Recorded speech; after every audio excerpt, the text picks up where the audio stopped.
Welcome to your daily focus for July the 22nd, 2019. My name is Tilly. This is Tarot with Tilly, and thank you. Thank you truly for all the positive, loving, supportive energy you send my way each and every day. I send it right back to you. Now, we have the sun in Cancer. I don't think it's till like where I am. It's in the evening hours that the sun actually moves into Leo. So for some of you watching me, it could be tomorrow before the sun is actually in Leo. But we'll have the Cancer energy for most of today, if not all of today, depending on what part of the world you're from. We have the moon, I think in the wee hours of the morning, we'll be going into Aries. So that'll give us a boost. Our numerology for today, I believe, is a 32. Um, because you wouldn't break down the 22 to a 4 when you're adding together the dates. So July the 22nd, 2019 is a 7 plus 22 plus the 3, which gives us a 32, which boils down to a 5. Okay, and the 5 energy is about communication. It is about change. It is about travel. It is about seeking out new interests. With the 32, though, the 32 is usually talks about good news coming in, rewards, victory. It's actually lined up with the 6 of Wands. So that is the success card in the tarot deck. Let's see what the cards have to say. But the numerology tells me it could be a great day for you. King of Pentacles starts it out. Well, now, first of all, our crown is a living vine. So we need to notice that. We need to understand that our mind always has to be working. We always have to be growing. Growing our education, growing our knowledge, thinking outside the box, getting creative, putting a new spin on something old. The King of Pentacles is probably one of the biggest risk takers, but he is calculated. He is very calculated with his risk. He's thought it through. So it's all about the calculated risk. It's about having the plan. It's about gaining the education, the knowledge to make the right move forward the first time around. He is also one of the wealthiest. So luck, success, small lottery wins, things just going your way.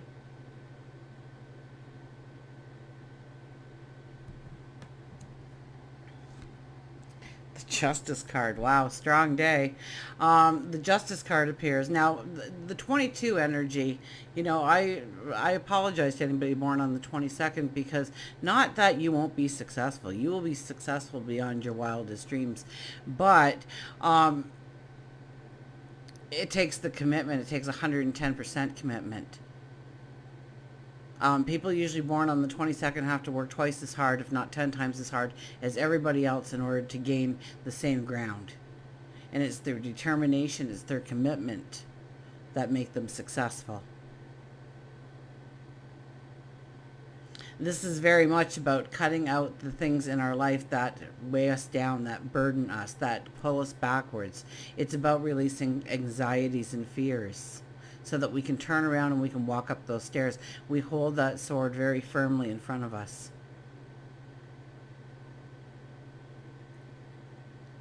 To cut out what no longer has value.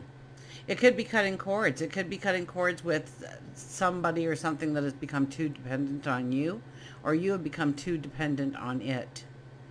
It's about walking with integrity.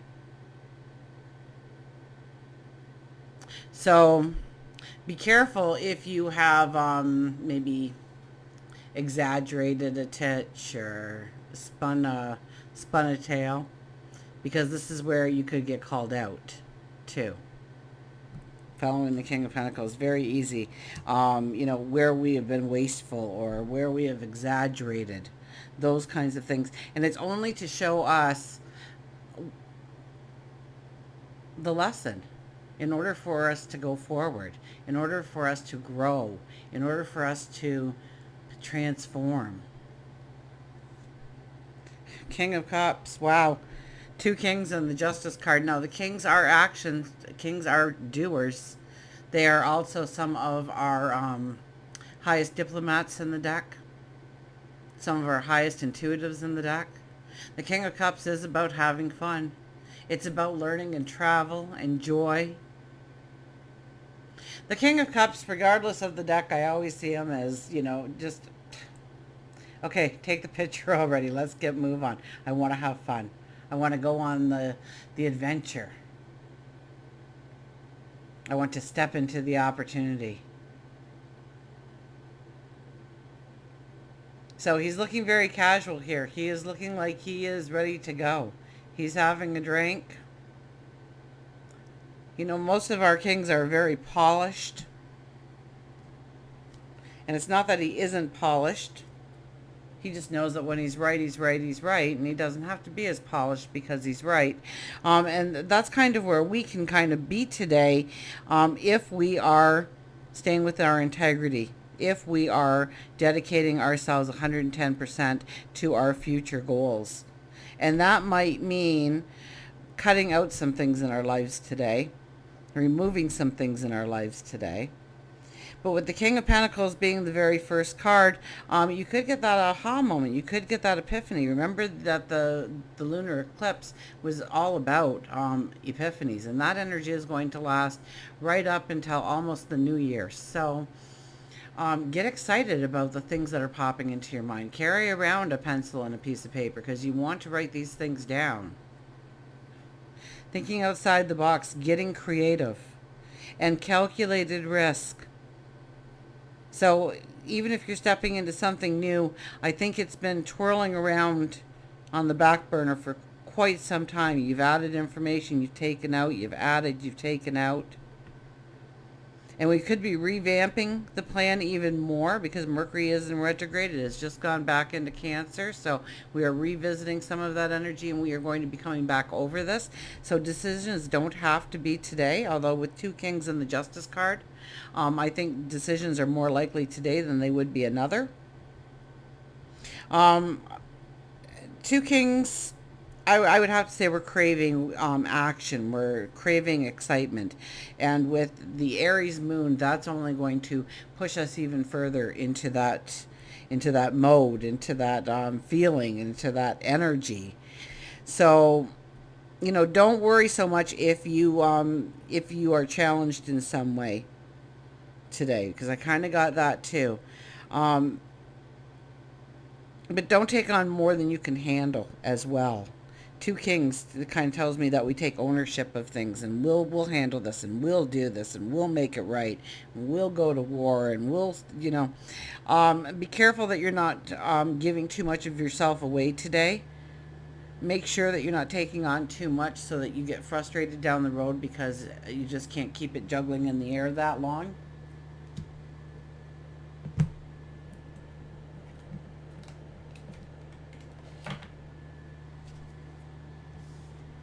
But with the numerology of today, I would have to say that we get some headway, or we get something happening to us. A small win, a small victory, a small reward, a glimmer of hope comes through. We see the light at the end of the tunnel, perhaps. We know we're going in the right direction. Something comes in to help us in some way. It could be time, it could be money, it could be energy. We have the Bountiful Harvest 28, which is a 10 energy. The Bountiful Harvest.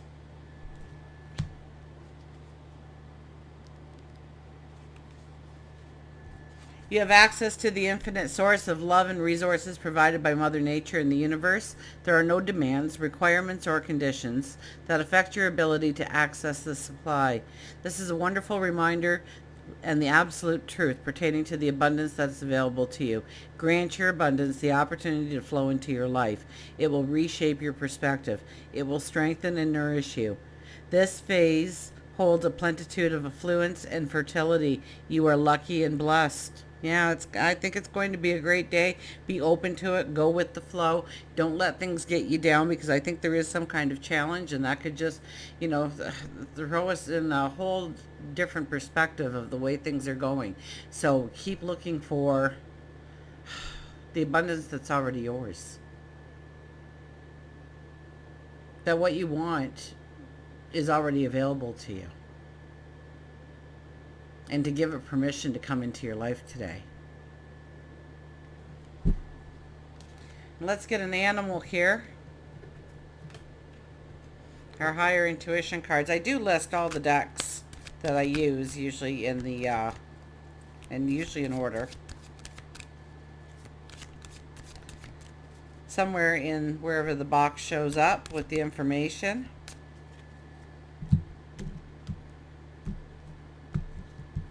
And who do we have today? Look at this. We have blessings with the turkey. Blessings with the turkey. So yes, be grateful for that you're here in the now, that you have gone through things in your life that has molded you into the person that you need to be in order to go forward. It has taught you valuable lessons of what you want and don't want going forward. That has created the unique you that you are. Give thanks for your beauty. Give thanks for your strength. Give thanks for the here and now.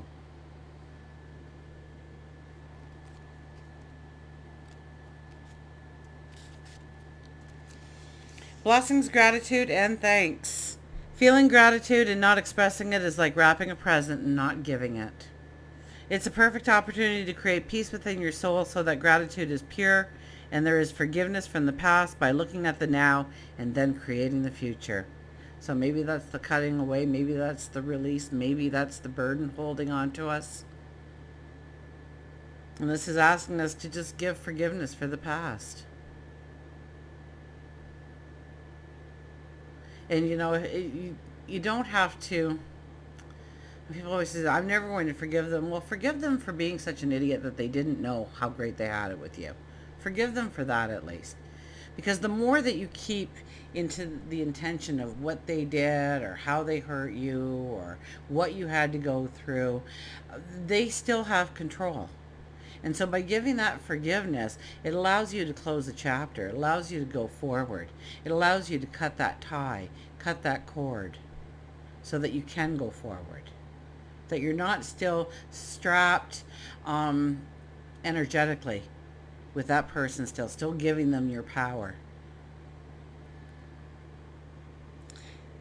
Begin a new tradition. Maybe create a gratitude tree and write down a few things you are grateful for each day and hang it on the tree as a reminder. Go around your dinner table and express thanks, not just on Thanksgiving. Create a gratitude journal. Whatever way you want to express your gratitude to spotlight your blessings, do it so that there is a constant reminder around you so that you can see that you are blessed, even if you feel otherwise. So give thanks. Think outside the box today. Get creative. Yes, in some ways we need to cut those cords, cut those ties. Ask Archangel Michael to come down with his mighty sword and cut the cords that bind you. To release you from commitments that no longer serve you, or people that no longer serve you, or environments that no longer serve you.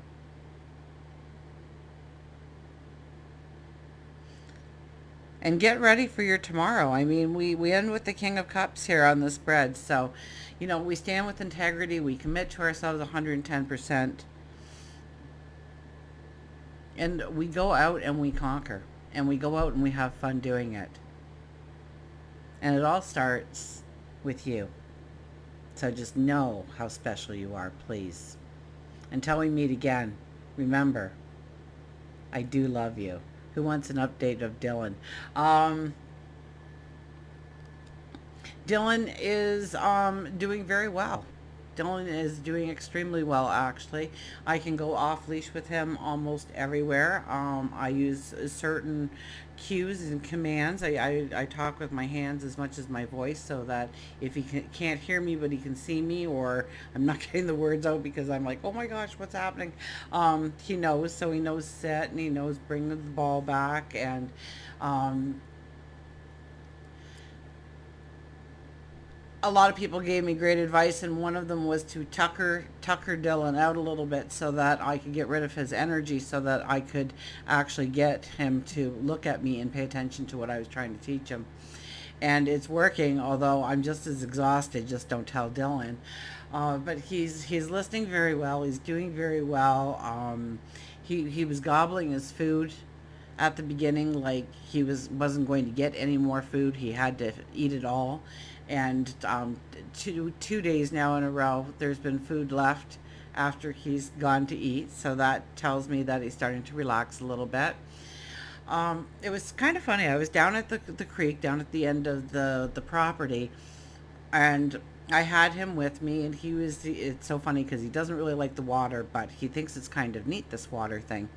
And he's got, well, with the neighbors now, it's like 4 acres, right? So I'd hear this little splash, and he would just get like his chin and his bib, and just so obviously he was going in the low part and just like slapping the water fast. And then he'd run and run and run and run and run and run and run, and then pretty soon I'd hear a splash again and run and run and run. So while he was doing this, the neighbor came out again, but with his dog. If you remember, he has Peanut's brother Shadow, and Shadow came down, and I thought, well, this should be interesting. And they were best of friends from the get go. And only once did Dylan even like look at him and kind of just gave a little bark, and I told him no, and he was fine with that. And he went and played, and he doesn't let people touch him. Um, I seem to be the only one that can touch him. And then my son came home, and he'll sit right next to him, and he'll take treats from him, and he'll go and get the ball for him, and he goes and gets the stick for him, and they've been playing a lot. But when it comes to actually touching him, that's when he just shies away, and he turns into a whole different Dylan for about maybe like 30 seconds or something, tops. Um, it's just a matter of him trusting, and I think that's going to take time. I don't know his story, and he can't tell me his story, but based on his behaviors, I can fill in the gaps that he hasn't had a very good year one of his life. But the rest is going to be great for him. So he's spoiled rotten. He loves car rides. Oh my gosh, he just sits there and he just smiles the whole time and looks straight. Uh, and he loves being brushed. And today he is not a white dog. He is more of a greenish dog because we cut down a whole bunch of growth that needed to come down, obviously. But I've been with my mom for like the last 3 years. I really didn't do much on the properties, so there is a lot of overgrowth to take down, and vines and bushes have popped up, and some trees have grown. Um, and he's rolling in all the freshly cut stuff, so he's a little bit on the green side. So I have a green dog right now. But if dogs could smile, he's smiling all the time. He's having the time of his life. He has all his chew toys. It'll take time for him to, and I take him on walks where there's other people so that he can start to understand his behavior. I live out in the country, so I don't really have to worry about too many people. If we're out front, then he's on his leash, but he won't, or not his leash, but his run wire. But he's never out there alone. He wouldn't allow me to let him out there alone anyways. He always wants the company. He always wants to make sure I'm close at hand. Except for eating my couch, he hasn't eaten anything else. Like no shoes, no socks. He gets the run of the house at night. Only because I felt bad putting him in a cage at the very beginning, because probably most of his life has been a cage. And so I didn't want to do that to him, if at all possible. Although I had it ready, I had the crate ready, just in case it became necessary to use. But he's so good. He's so good. and it's just a matter, he doesn't hurt people. He barks to kind of scare them, but his tail is now wagging when he barks at them. And then if you give him a few minutes to settle down, he'll play with them. They're just not allowed to touch him yet. So a lot of you have been asking about Dylan, so I thought I'd give you a fast update. Please remember, always remember, that I do love you. Thank you for all of the advice that you gave me, and I will probably lean on you again and again. So thank you for being my friend and being there for me. And until we meet again, remember, I do love you.